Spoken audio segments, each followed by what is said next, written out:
BATARA Guru, or RUDRA-SHIVA, in search of his non-Vedic origins. Part 3. Holy Deity and Living Being. Hello everyone. Today we delve deeper into the origins, particularly the non-Vedic origins of BATARA Guru, or Bataraka, as I prefer to call him, Noble Lord. As you know, this is a topic about Rudra, or RUDRA-SHIVA, more specifically, both the Indian and Indonesian manifestation of this supreme deity, or supreme being. And I deliberately say both deity and being, because he was both a deity and a mythical being, e.a. a historical figure, or a real person. Mother Goddess, KOTRAVAI.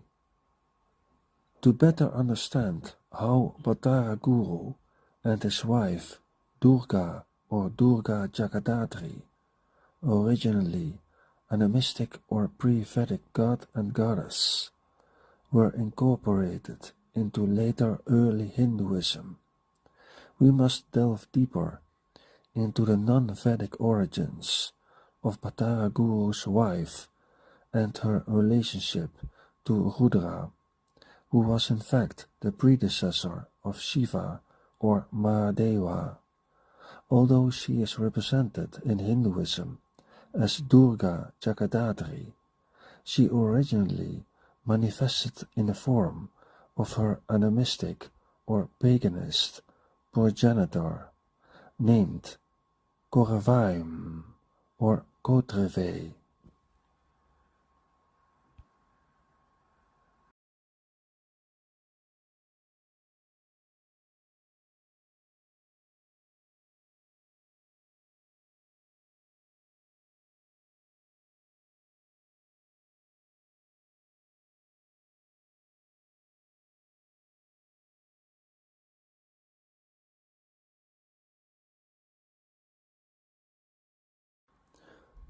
Pre-Sangam, Dravidian Jainism, not just in indigenous pre-Vedic Dravidian folk religions and later Indo-Aryan Vedic Hinduism, sees an important ancient Tamil deity of war, hunting, fertility, and the harvest.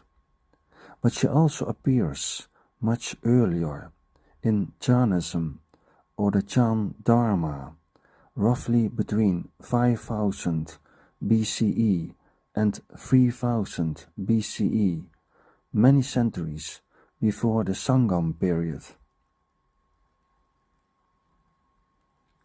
Together with the Yaksh, Vara Nandin, the mother goddess KOTRAVAI, both armed with a trident, served as guardian god and goddess in the Jan temples, built and dedicated to Suparshanath or Suparshev, who went down in history as the seventh Jan Buddha or Tirthankar. KOTRAVAI was one of his two Yakshinis, Yakshi or Yogini. Depicted here are Tirthankar, Suparshanath, in a lotus or Kajotsarga posture, surrounded by his Yaksh, Varaṇādin, on the left, and his Yakshini, the mother goddess, KOTRAVAI, on the other, both armed with tridents, serving as his guardian god and goddess. Jainism, alongside Buddhism, which emerged much later, is of Dravidian origin, in contrast to Hinduism, which is Indo-Aryan. In the time before the Sangam, when Jainism, together with the indigenous Dravidian folk religions, was still the dominant religion in ancient Tamilakam, there were no Brahmanas, and Brahmanism and Sanskritization did not exist. There were three castes back then, with the Kshatriyu, the administrators and governors, nobles and warriors at the top. According to Jan tradition, Suparshanath, the seventh Jan Buddha or Tirthankar, lived during the fourth era of the Avarsarpini, i.e. descending cosmic time cycle. While traditional Jan cosmology places his era millions of years in the past, modern scholars estimate his philosophical timeline to roughly between 5000 BCE and 3000 BCE, the same timeline in which Mother Goddess KOTRAVAI made her entrance into South Indian Jan mythology.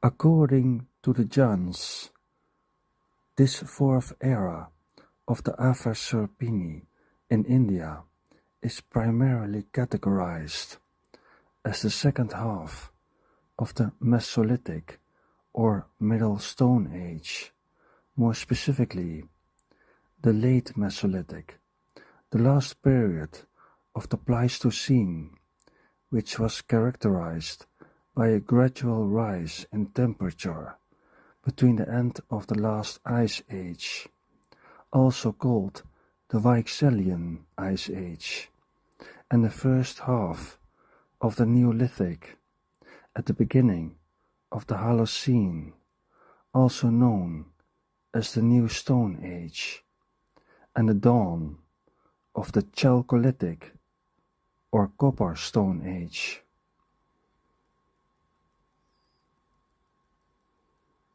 The precise dates on which the Jan Buddha or Tirthankar Suparshanath lived and the mother goddess KOTRAVAI entered Jan mythology are shrouded in mystery. However, we can paint a picture of what this period looked like and why the fertility of plants, animals, and women in tribal societies was of the utmost importance to prehistoric people in their daily struggle for survival, their offspring, and the continued existence of the tribe as a whole. During this period, a specific position was assigned to the role of women, which later led to the worship of fertility gods, goddesses, or even mother goddesses. Although the Neolithic or New Stone Age began earlier in North India, the southern Dravidian part of India remained largely in a transitional phase during this period, characterized by the increased production of microliths, e.a., small stone tools, refined stoneworking techniques, and the nomadic hunter-gatherer lifestyle. Settlements were usually temporary, never permanent. Hunting, fishing, and gathering were the means of daily subsistence for people in the late Mesolithic.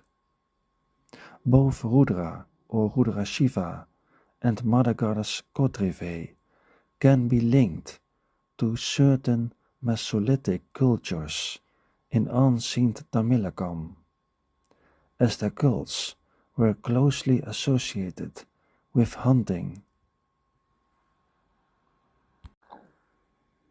During this era, when KOTRAVAI first appeared as a Chan Yakshini of Suparsh, the early inhabitants gradually made the transition from nomadic hunting to settled agriculture and established the first permanent village communities in India after having led a semi-nomadic or nomadic existence for a long time.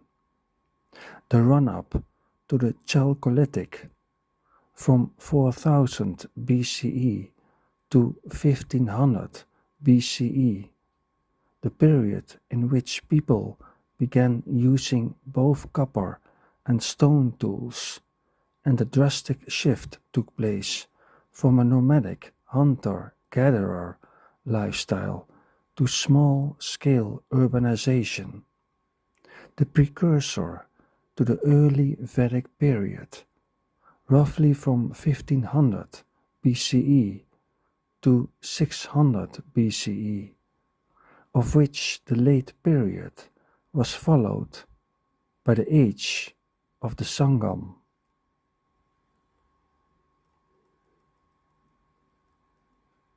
The aforementioned Chalcolithic, which preceded the development of civilizations, directly paved the way for the early Harappa period, approximately between 3300 BCE and 2600 BCE, laying the foundation for the highly developed Indus Valley or Harappa civilization. The societies in both the Indus Valley and Tamoriṃ were divided into three occupation-based proto-groups, namely Kshatriyu or rulers, Arya or merchants and traders, and Shoksham or specialized craftsmen. Both Dravidian societies were institutionally organized and structured by Jainism, not only socio-economically and politically, but also spiritually and mystically, religiously. It is therefore very likely that KOTRAVAI, as an early mother goddess, was already worshipped in the Indus Valley at that time, when it was still inhabited by Dravidian tribes. It is certain that the Dravidian tribes in South India, in Tamoriṃ, on the other hand, held on to their original nomadic hunter-gatherer lifestyle for a long time. From this, one can conclude that the Dravidians led the way in the development of civilization in the Indus Valley during the Chalcolithic, while on the other hand, their fellow tribesmen in ancient Tamoriṃ clung to their semi-nomadic or nomadic way of life. Socioeconomically, this resulted in a drastic social shift between the Dravidian tribes in the north, who gradually turned to urbanization, trade, and city culture, and those in the south, who were able to sustain themselves by hunting and gathering for a long time and maintained a village culture. This was part 3 of the mini-series titled Mother Goddess KOTRAVAI. In part 4, I delve deeper into the cultural, historical, and political economic developments that particularly concern the Dravidian tribes in ancient Tamoriṃ. Epilogue. In conclusion, let us call upon the 11 forms of Rudra, Kapali or Shiva, Pingala, Bhima, Virupaksha, Vilohita, Shasta, Ayapada, Ayabhutniya, Shambhu, Chant, and Bhava. May the power of Nilkant, Adiyogi, Mahakala, Bholanatha, Pashupati, Natrai, Rudra, Shankara, and Mahadeva destroy negativity, awaken consciousness, ignite devotion, and protect.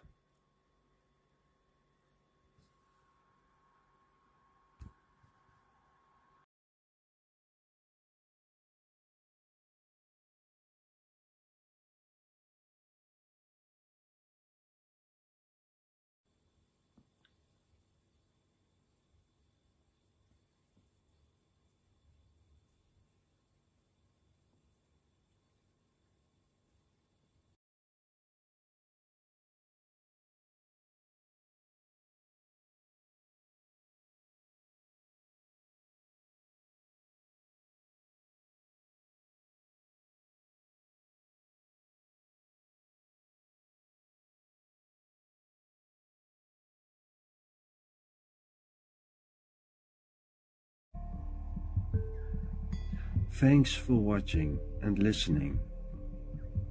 I'll see you soon. Bye for now.